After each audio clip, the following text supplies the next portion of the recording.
Situé en bordure de la mer orientale, le Vietnam connaît de formidables opportunités d'échanges commerciaux, de développement socio-économique, mais aussi autant de défis importants à l'œuvre de défense de la souveraineté nationale en mer.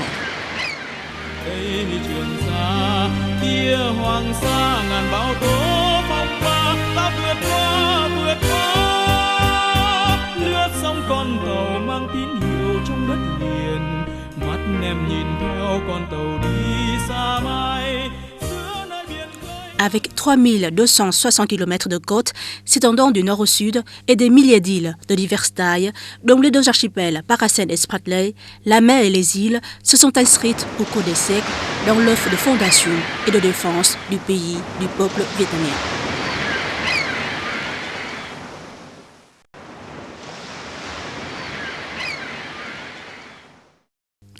Au Xe siècle, le Vietnam a officiellement retrouvé son indépendance et dès lors, les dynasties féodales du pays ont fait de la préservation de la frontière, de la mer et des îles de la patrie une mission sacrée du peuple.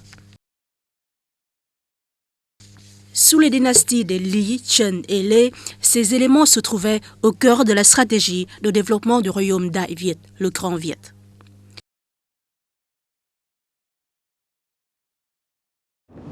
Les documents historiques existants ont permis de prouver éloquemment que, au moins depuis le XVIIe siècle, la cour des Nguyen a établi la souveraineté et procédé à l'exploitation efficace des deux archipels Paracel et Spratly, qui n'étaient à l'époque que des terres inhabitées, ne relevant de la souveraineté d'aucun pays.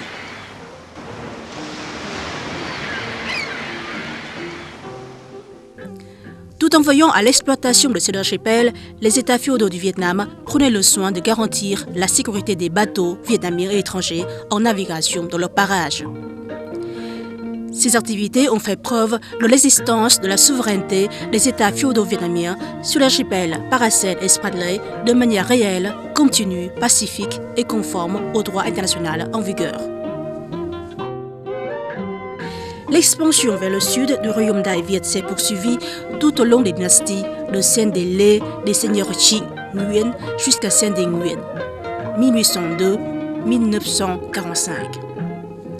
En 1628 s'est déclenchée la guerre civile entre deux clans, d'où la division du royaume en deux territoires indépendants.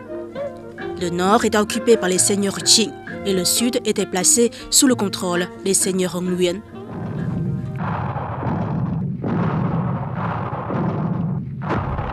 La marine de ces derniers était d'une puissance particulière. En 1644, les navires de guerre ont effectivement remporté une victoire éclatante contre les troupes hollandaises à l'embouchure du fleuve Giang.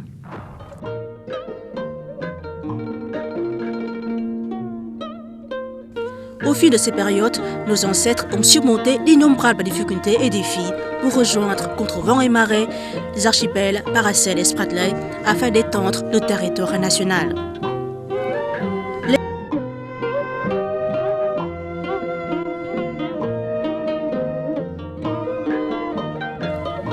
L'épreuve de la découverte, de la gouvernance et de l'exploitation de ces deux archipels par les dynasties féodales du Vietnam sont consignées dans différentes sources historiques vietnamiennes et étrangères. Dans l'optique de nos ancêtres, les deux archipels Paracel et Spratly constituaient une longue bande de terre. En effet, ils sont décrits par les anciens livres et cartes de navigateurs et missionnaires occidentaux comme une longue dune de sable à forme de cornette située au large des côtes du Vietnam.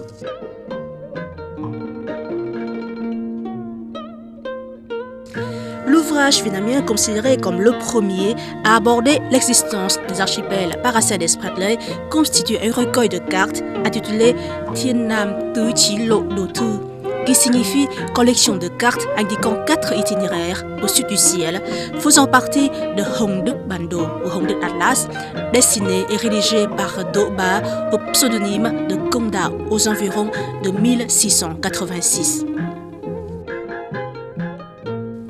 Do Ba est originaire de Bic Chiu, district de Thanh Giang, province de Nghệ An, admis aux examens de la première année Dương Đức du règne de Lê Gia Tông, 1672. Sous le règne de Qinghua 1680-1705, sur ordre des seigneurs Qing, il a démissionné et s'est déguisé en commerçant pour traverser la région Tuanguang, actuellement la terre s'étendant de Guangbing à Fujian, le Champa et le Shenla, en étudiant les montagnes, les rivières et les routes maritimes, et a fini par dessiner une carte qui l'a ramené vers le nord et soumettre au seigneur Qing Kan un projet d'expansion vers le sud.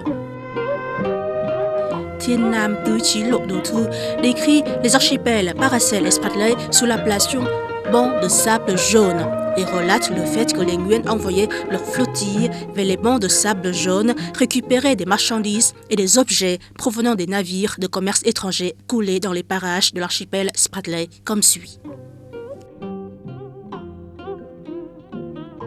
En pleine mer, un archipel aux longues dunes appelé banc de sable jaune, mesurant approximativement 400 lieues de longueur et 20 lieues de largeur, émerge des profondeurs face aux côtes allant du port de Da Chiem à celui de Sa Vinh. À l'époque de la mousson du sud-ouest, des navires de commerce de divers pays qui naviguent près des côtes font souvent naufrage sur ces territoires insulaires. Il en est de même à l'époque de la mousson du nord-est pour ceux qui naviguent en haute mer. Tous ces naufragés y meurent de faim. Diverses marchandises y sont accumulées. Chaque année, au dernier mois de l'hiver, les Nguyen y envoient une flottille de 18 jonques pour les récupérer, obtenant ainsi en grande quantité de l'or, de l'argent, des monnaies, des fusils et des munitions.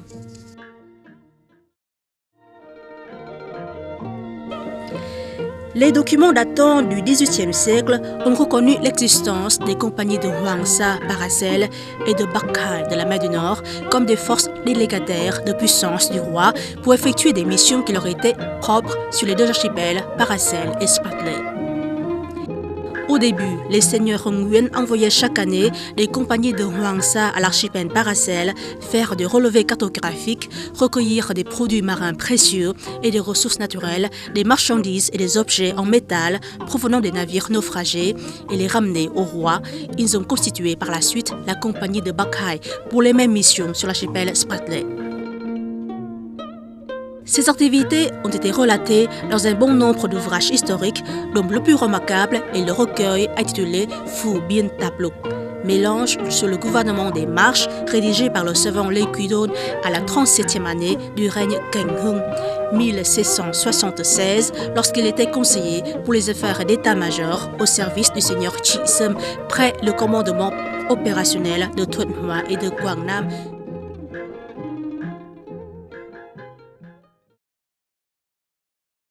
Pendant son séjour, il a pris connaissance et étudié la vie matérielle et spirituelle des habitants au nord de la Cochinchine, et ce par le biais des rencontres directes avec des lettrés, des vieillards, des personnalités, des lieux où il a mis le pied.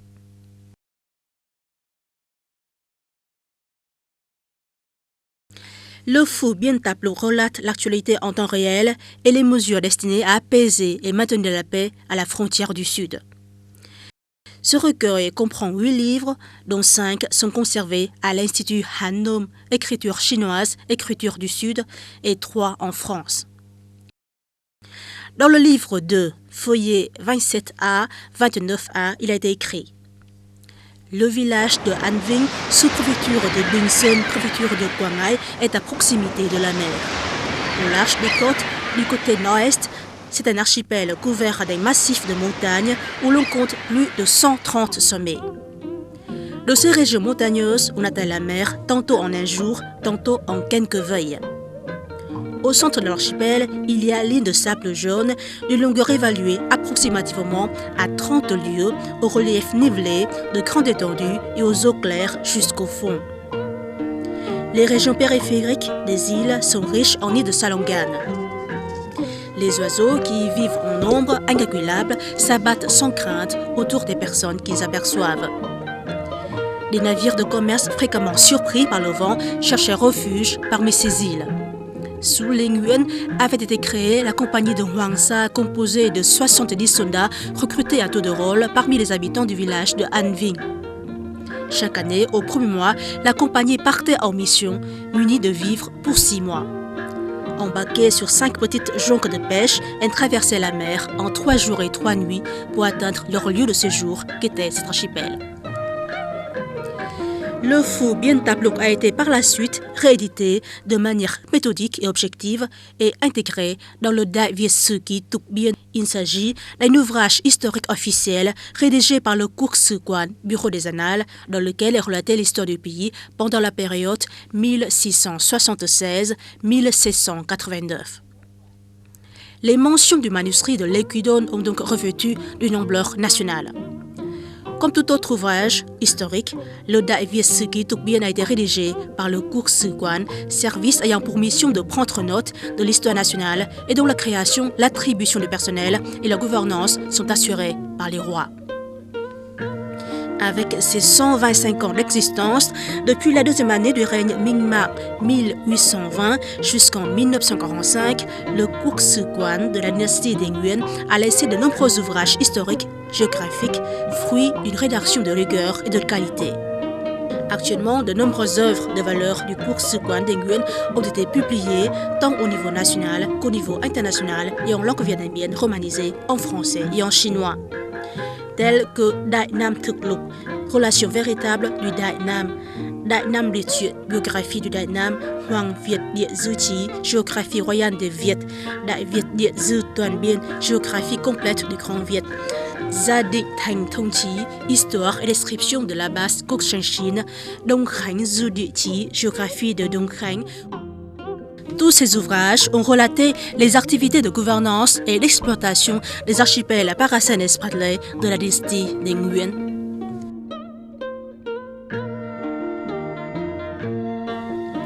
Le Dai Nam Thực Lục Chi Bien, relation véritable du Dai Nam, rédigé en 1848 par le Cuc Sư Quan des Nguyen et portant sur les règnes Zalong, Ming-Ma, Thiệu Chi, a abordé l'acquisition par l'empereur Zalong des îles relevant de l'archipel Paracel. En 1816, l'établissement des temples, des stèles, le boisement, la mesure et la réalisation des relevés cartographiques ordonnés par l'empereur Ming-Ma.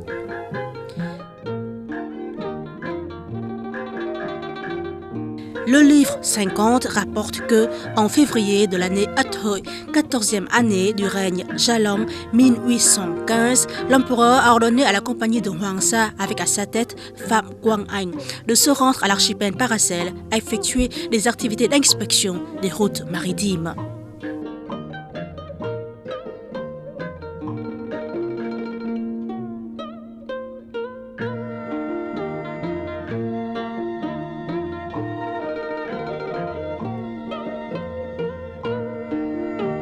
Le livre 52 rapporte que, en mars, printemps de l'année Binh Thi, 15e année du règne Zalong 1816, l'empereur a ordonné aux forces navales et à la compagnie de Hoàng Sa de se rendre en bateau à l'archipel Paracel à effectuer les activités d'inspection des routes maritimes. Le livre 104 rapporte que l'empereur donna au ministère des Travaux publics les instructions suivantes. Au territoire maritime, face à la province de Quang Ngai, se rattache l'archipel de Hoàng Sa qui, vu de loin, se confond avec le ciel et l'eau dans une même couleur, ce qui ne permet pas de distinguer le degré des profondeurs de la mer dans ces parages. Aussi, ces derniers temps, des navires de commerce y faisaient-ils souvent naufrage. Il convient dès maintenant d'apprêter des cargos et de transporter l'année prochaine des matériaux pour édifier sur cet archipel un temple et une stèle. Il convient aussi de le boiser. Les arbres grandiront et constitueront une végétation luxuriante, ce qui permettra aux navigateurs de reconnaître facilement ces parages et de ne plus laisser leur navire s'échouer dans les eaux peu profondes. Il y va d'un avantage dont seront bénéficiaires 10 000 générations à venir.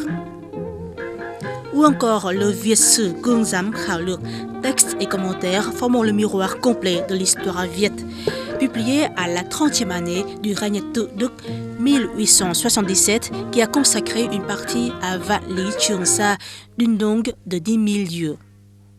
Vạn Lý Trường Sa relève du territoire de la province de Quang Ngai, à partir de l'île de Lý Sơn, dont l'appellation commune est Ngoại Lao et scène par les temps est Ngoại La. On peut se diriger vers l'est et y arriver en 3 jours et 3 nuits en bateau.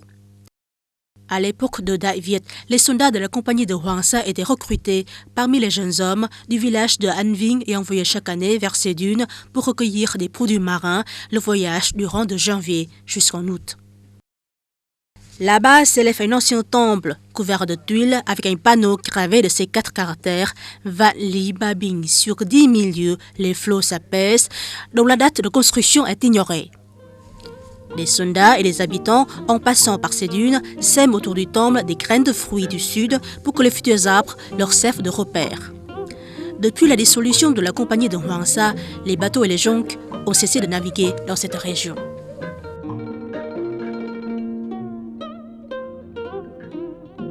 Le Khâm Định Đại Nam Hội Điển Sử Lệ, répertoire administratif du Đại Nam établi par ordre impérial, est un ouvrage complet portant sur l'histoire et sur la politique rédigé par le cabinet impérial de la dynastie des Nguyen et publié en 1881.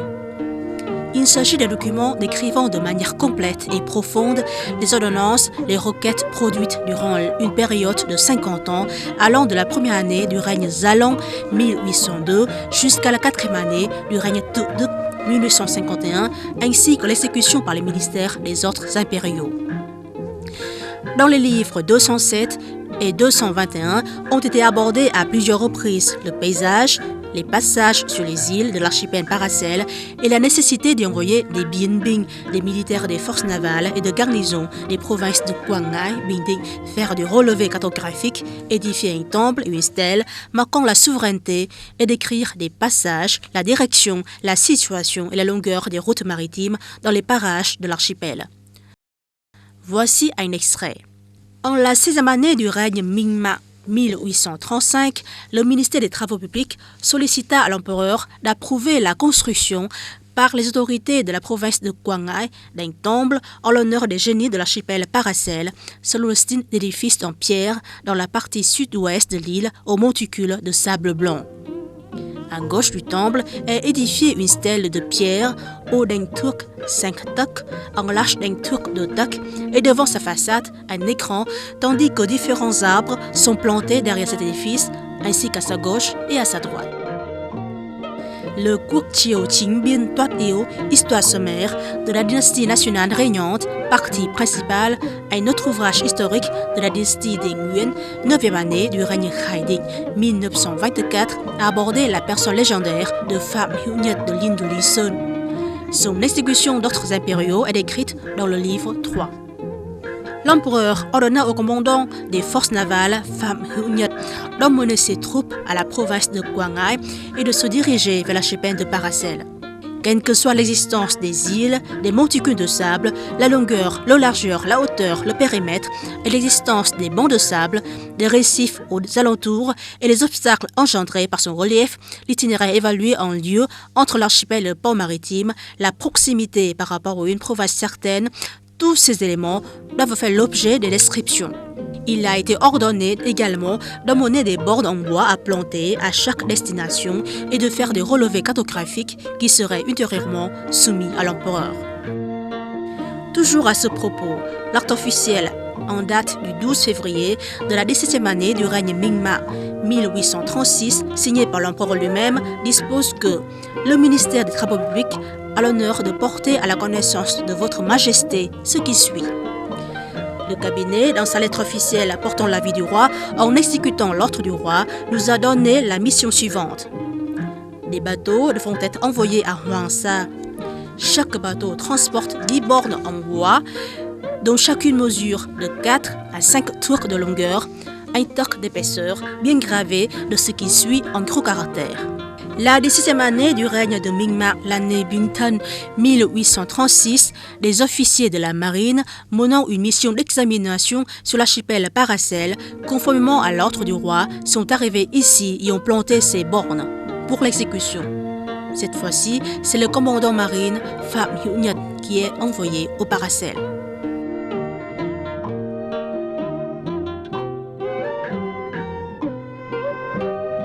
Il est à souligner que les dossiers attestant de la souveraineté du Vietnam contiennent des preuves pertinentes justifiant les activités de gouvernance et d'exploitation des archipels Paracel et Spratly par l'État féodal vietnamien et se consigner dans les actes émanant de la cour de Hué, actuellement stockés au Centre national des archives numéro 1 du Vietnam. Il s'agit d'un acte juridique et administratif de l'État sur lequel les rois vietnamiens mettent leur avis ou donnent leurs instructions dans le cadre de la gouvernance du pays. Le recrutement des soldats des compagnies de Hoàng Sa et la préparation de leur expédition ont été relatés dans le rapport du 15 avril de la 15e année du règne Ming-Ma 1834, conjointement présenté par le mandarin Bo Cheng, Ansat de la province de Quảng Ngãi, et qui précise l'identité et l'origine des soldats venant des villages riverains comme suit.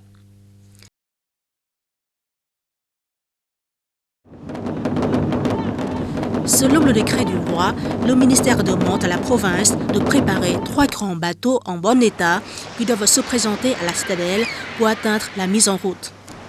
L'envoyé du roi et les Bien Binh de la marine ont pour tâche de se coordonner pour effectuer un voyage d'exploration dans les eaux des Paracels. Les autorités provinciales ont désigné Vu Van Hung, qui est déjà allé à l'archipel Paracel, et choisi en outre 24 autres pêcheurs locaux expérimentés répartis dans ces 3 bateaux. Cette délégation ira au large vers la mi-mars lorsque la mer sera calme. Maintenant, tout est prêt. L'envoyé du roi est déjà venu en bateau. Trouvant raisonnables les demandes de Vu Van Hung, les autorités de la province décident de délivrer les permis aux pêcheurs expérimentés qui sont Dang Van Siem et son équipe. Le groupe de Dang Van Siem a pour tâche de conduire l'envoyé du roi, les Bien Binh, les pêcheurs et Vu Van Hung au Paracel pour exécuter leur mission. Comme le voyage porte une signification importante, les participants doivent faire tous les efforts pour assurer sa réussite. Toute négligence et faute seront sanctionnées lourdement. Liste des participants ci-dessous. Les conducteurs de bateaux sont Dang Van Siem, domicilié dans la commune de An Hai, district de Binh Sơn, et Dung Van Dik, domicilié dans le hameau de Hoa Diem.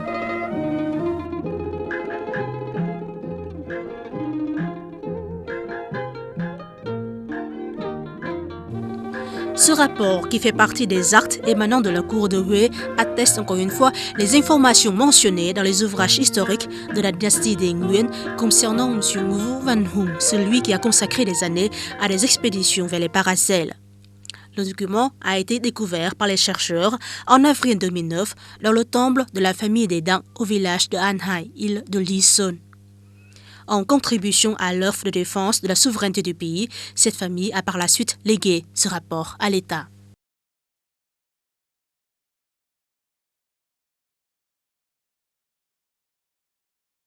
Phải nói rằng là hầu hết các dòng họ trên đất đảo Lý Sơn đều có người đi Hoàng Sa, Trường Sa từ nhiều thế kỷ trước. Trong đó có rất nhiều người là cai đội. La majorité des familles résidant sur l'île de Lý Sơn ont des membres qui sont partis en mission aux archipels Paracel et Spratly, dont nombreux étaient chefs de groupes d'expédition, capitaines des forces navales il y a bien des siècles, notamment sous les règnes Tây Sơn, Gia Long, Minh-Ma, Thiệu Trị, Tự Đức. Certains d'entre eux étaient très connus, tels que Võ Văn Phú, Võ Văn Khiết, Phạm Hữu Nhật, Phạm Văn Nguyên, Phạm Văn Điển, Phạm Quang Hạnh.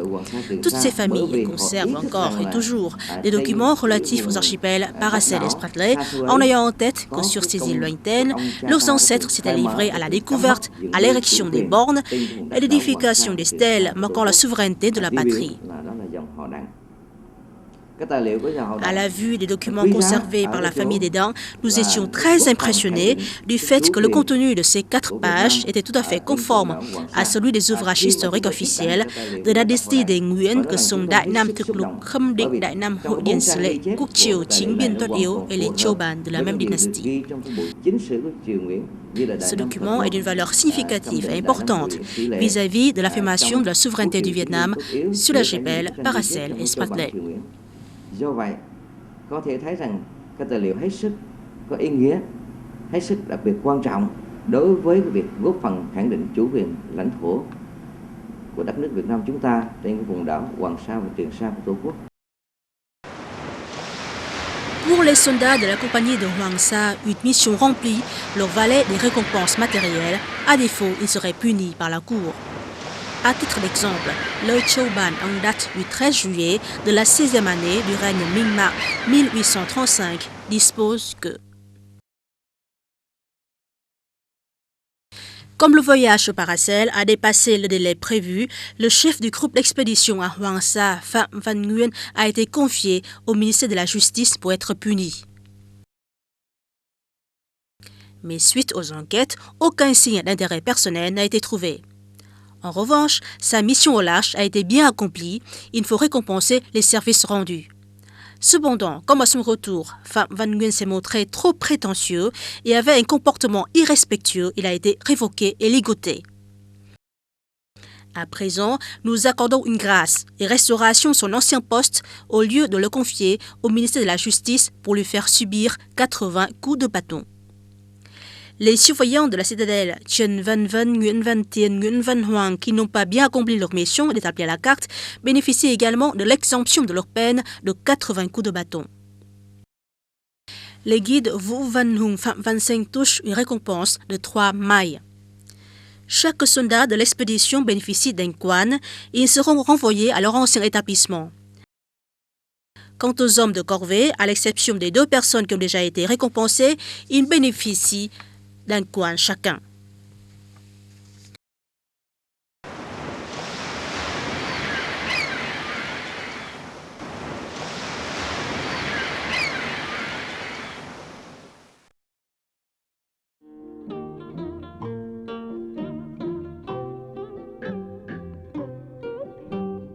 Le retard des missions engendré par le temps est abordé dans le Choban du 2 février bissextile de la 19e année du règne Ming-Ma 1838.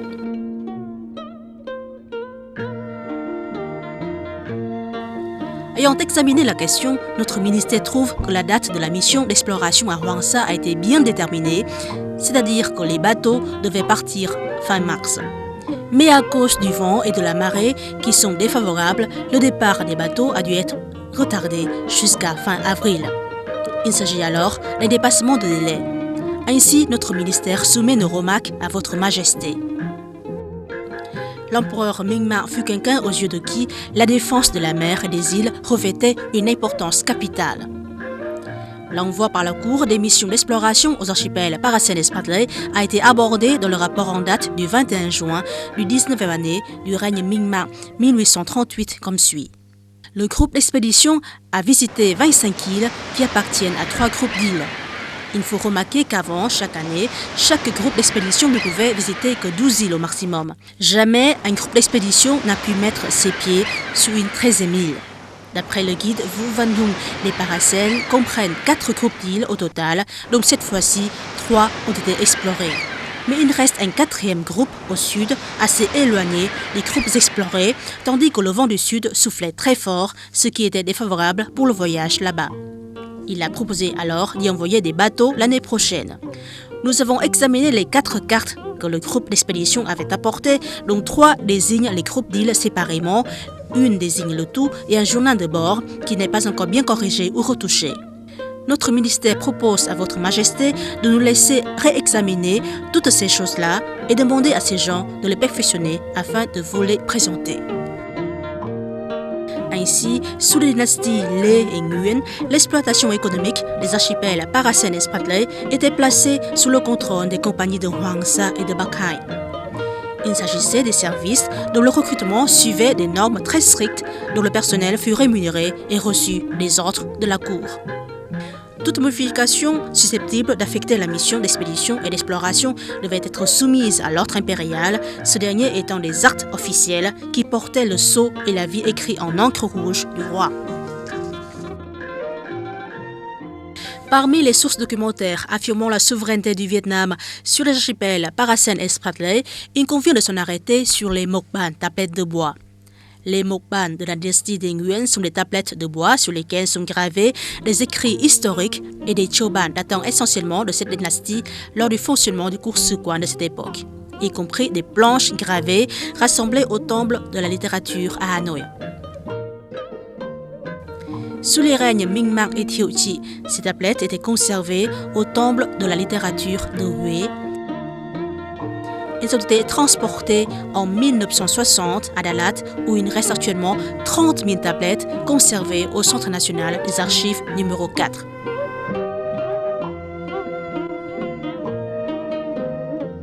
En 2009, l'UNESCO a inscrit les mukbang de la dynastie des Nguyen au patrimoine documentaire de l'humanité.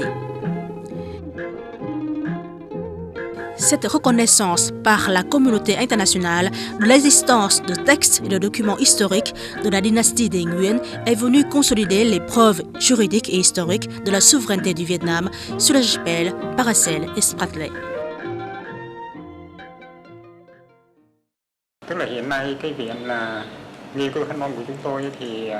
Actuellement, l'Institut Han Nom conserve un grand nombre de livres laissés par nos ancêtres, dont certains ont été écrits soit en ancien caractère chinois, en Han, soit en sino-vietnamien, le Nom, appelé communément livre Han Nom. Les livres à notre disposition sont assez variés, soit plus de 5000 ouvrages, dont chacun peut comprendre plusieurs versions, sans compter les ouvrages que nous avons collectés nous-mêmes depuis 1958. Ce volume couvre tous les domaines de la vie du pays au cours d'une période de plus de 1000 ans, voire environ 2000 ans. En ce qui concerne les archipels Paracel et Spratly, nous conservons de 15 000 à 16 000 documents. Il convient de souligner que ces très nombreux documents ont une grande valeur juridique. Il montre en tout cas que depuis très longtemps, nos ancêtres ont établi leur souveraineté sur ces archipels dont ils ont su exploiter les valeurs économiques.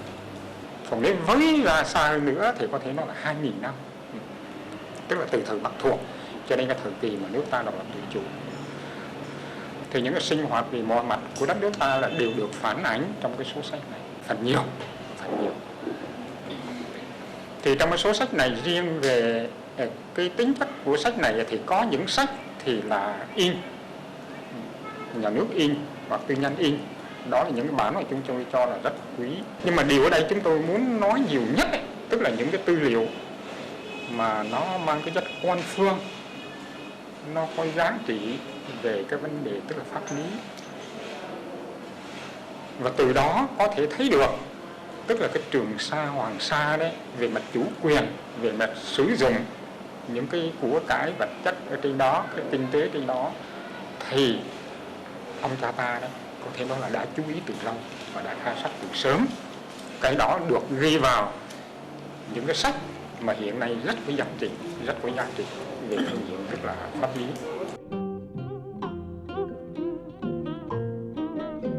Ces preuves sont de nos jours conservées sous forme de tablettes ancestrales, de cloches en cuivre ou de registres généalogiques de bien des familles dans les temples en maints endroits du pays.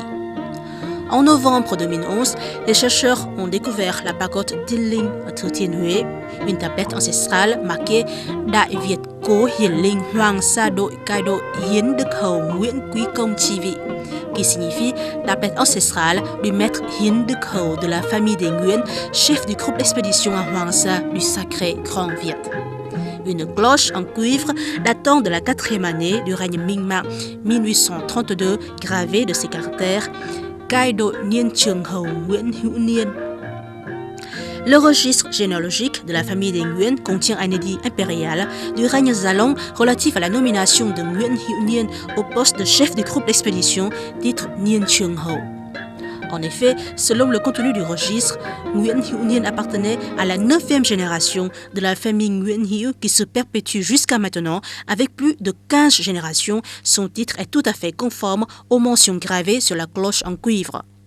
Celle-ci constitue donc une autre preuve justifiant la création, l'existence et le fonctionnement de la compagnie de Hoàng Sa, équipe de soldats créée par le roi, investie de la puissance publique pour assurer l'exploitation et la gouvernance des archipels Paracel et Spratly.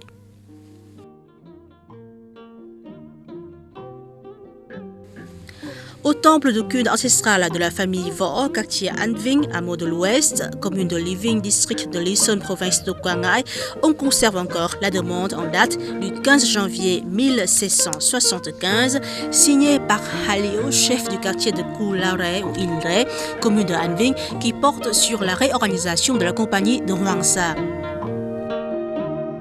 Notre commune disposait autrefois des compagnies de Hoang Sa et de Quế Hương. À l'année Tân Mùi 1631, le commandant Võ Hề a demandé l'autorisation de créer 2 autres compagnies dénommées Đại Mạo Hải Ba et Quế Hương Hàm avec 30 soldats chacune.